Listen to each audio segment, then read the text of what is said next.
नमस्कार दोस्तों, ओम नमः शिवाय। स्वागत है आप सभी का इस नए वीडियो में। ओम नमः शिवाय, जय श्री शिवाय नमस्तुभ्यम, हर हर महादेव। चैत्र नवरात्रि का दूसरा दिन प्रारंभ हो चुका है और वह है दिन माँ ब्रह्मचारिणी का दिन। चैत्र नवरात्रि का दूसरा दिन माँ ब्रह्मचारिणी जी का दिन है और यह दूसरा दिन हम सभी का बुधवार के दिन पड़ रहा है। तो बुधवार के दिन माता ब्रह्मचारिणी जी को प्रसन्न करने के लिए, साथ ही साथ उनकी अनुकंपा कृपा पाने के लिए, अपने बच्चों के जीवन को सफल बनाने के लिए, अपने नौकरी के जीवन को, व्यवसाय के जीवन को सफल बनाने के लिए, व्यापार के क्षेत्र में पदोन्नति प्राप्त करने के लिए शहद की एक बिंदी वाला यह छोटा सा उपाय हम सभी करेंगे और माता ब्रह्मचारिणी जी को समर्पित करेंगे यह उपाय, ताकि उनकी अनुकंपा और कृपा हमारे पर बनी रहे। तो कैसे करेंगे, किस प्रकार करेंगे, चलिए जानते हैं और समझते हैं।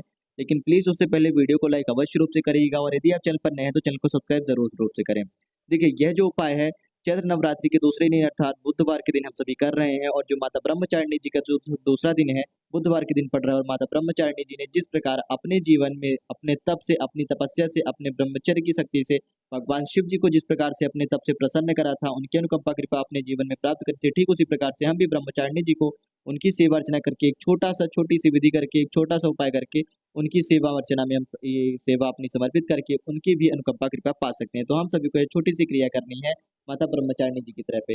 हम सभी को क्या करना है कि एक स्टील के लोटे में कच्चा दूध ले लेना है। कच्चा दूध हम कितना लेंगे तो ध्यान दीजिएगा, कच्चा दूध आपको इतनी मात्रा में लेना है, चाहे आधा लोटा लें, चाहे कटोरी लें, जितना भी हो सके तो आपको एक स्टील के लोटे में कच्चा दूध डाल लेना है। बाकी बचा हुआ शेष आपको उस लोटे को, उस जल के पात्र को जल से भर देना है, यानी कि इसमें कच्चा दूध मिश्रित जल आपको तैयार कर लेना है। इतना कर लिया, साथ ही साथ लेंगे आप 11 चावल के दाने, जो कि माता ब्रह्मचारिणी जी को विशेष रूप से अति प्रिय होते हैं और समर्पित किया जाता है।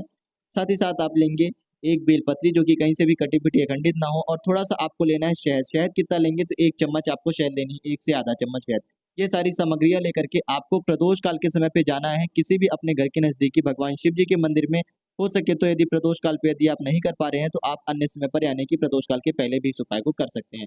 वहां पर पहुंच करके सबसे पहले क्या करेंगे, क्योंकि यह जो उपाय है हम कर रहे हैं माता ब्रह्मचारिणी जी को समर्पित करते हुए चैत्र नवरात्रि के दूसरे दिन पर, जो कि माता ब्रह्मचारिणी जी का दिन है, तो हम सभी को यह 11 चावल के दाने अपने सीधे हाथ की हथेली में लेना है। भगवान शिव जी के शिवलिंग के समक्ष खड़े होकर के यह 11 चावल के दाने अपनी हथेली में लेकर के ओम श्रीम अंबिकाय नमः, ओम श्रीम अंबिकाय नमः, इस मंत्र का निरंतर 11 बार नाम मंत्र का जाप करेंगे और ये 11 चावल के दाने इस कच्चे दूध मिश्रित जल में हम सभी को मिश्रित कर देने हैं, मिला लेने हैं।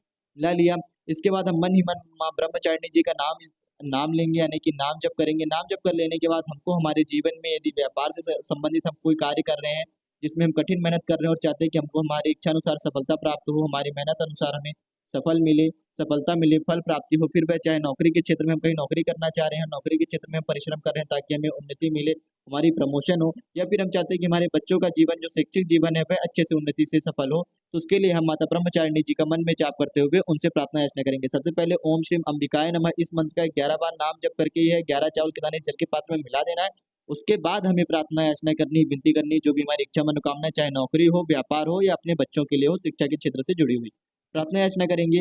और फिर ये 11 चावल और कच्चा दूध और जल मिश्रित जो जल हमने तैयार करा है, यह ओम नमः शिवाय श्री शिवाय नमस्तुभ्यम का जाप करते हुए समर्पित करेंगे। ध्यान दीजिएगा, जब आप सारी सामग्रियां मिला करके इस जल के पात्र में डाल रहे थे, तब आपको ओम श्री अंबिकाय नमः अर्थात माता ब्रह्मचारिणी जी को याद करना था। और जब आप जल समर्पित कर रहे हैं, मिलाने के बाद, सिद्ध करने के बाद, वह जो मंत्र है, वह जो जल है, उसको अपने मंत्रों से सिद्ध कर लिया अंबिकाय नमः के मंत्र से, तो आप भगवान शिव जी के शिवलिंग के ऊपर समर्पित करेंगे। तब आपको ओम नमः शिवाय या फिर श्री शिवाय नमस्तुभ्यम का नाम मंत्र का जाप करना है।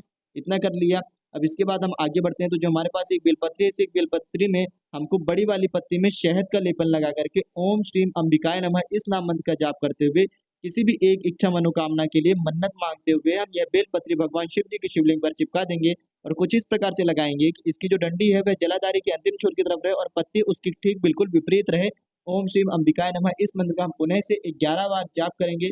माता अंबिका जी को याद करेंगे, माता ब्रह्मचारिणी जी को याद करेंगे। ब्रह्मचारिणी इन्हें इसलिए कहा जाता है कि इन्होंने 3000 वर्ष ब्रह्मचर्य का पालन करके भगवान शिव जी की तपस्या करी थी। उनकी अनुकंपा कृपा पाने के लिए, उन्हें प्राप्त करने के लिए, उन्हें प्रसन्न करने के लिए, इसलिए माता अंबिका का नाम ब्रह्मचारिणी नमक से नाम से भी उन्हें जाना जाता है और उन्हें ब्रह्मचारिणी कहा जाता है। तो ये हमारे जीवन में हमें अपार शक्तियां प्रदान करती है, जिससे कि हम किसी भी कार्य क्षेत्र में कठिन परिश्रम, कठिन मेहनत करके, यानी कि हम उस कार्य को जितनी भी उस मेहनत, कोई सा भी कार्य उसमें जितनी भी मेहनत की आवश्यकता है, हम उतनी मेहनत करते हैं और उसी परिश्रम अनुसार हमें उतना फल प्राप्त होता है। हमारे अंदर एक अपार क्षमता, एक अपार शक्ति की बढ़ोतरी होती है माँ ब्रह्मचारिणी की अनुकंपा कृपा से, और हम किसी भी कार्य को सफलतापूर्वक परिपूर्ण करते हैं और उसमें हम सफलता प्राप्त करते हैं। फिर वह चाहे व्यापार हो या नौकरी करने के लिए हो या फिर अपने बच्चों के जीवन के लिए कर रहे हो। बच्चे चाहे तो स्वयं भी कर सकते हैं, चाहे वह नौकरी या व्यापार से संबंधित उनकी कोई इच्छा मनोकामना है, कोई नया व्यापार या कोई नई नौकरी करना चाह रहे हैं, शिक्षा के क्षेत्र में कोई कंपटीशन की परीक्षा की तैयारी कर रहे हैं, उसमें सफलता प्राप्त करना चाह रहे हैं, तो चैत्र नवरात्रि के दूसरे दिन का माँ ब्रह्मचारिणी जी का एक छोटा सा उपाय अवश्य रूप से करें, ताकि उनको भी ब्रह्मचर्य की माता ब्रह्मचारिणी की अनुकंपा कृपा से उनको भी शक्ति प्राप्त हो और वह भी अपने जीवन में किसी भी कार्य को सफलतापूर्वक, श्रद्धापूर्वक और मेहनतपूर्वक उस कार्य को कर सके और सफलता प्राप्त करे। तो बहुत ही सरल और सहज रूप से समझाने का प्रयास किया गया है। उम्मीद करता हूँ आप सभी समझ गए होंगे। जय श्री शिवाय नमस्तुभ्यम, हर हर महादेव, ओम नमः शिवाय।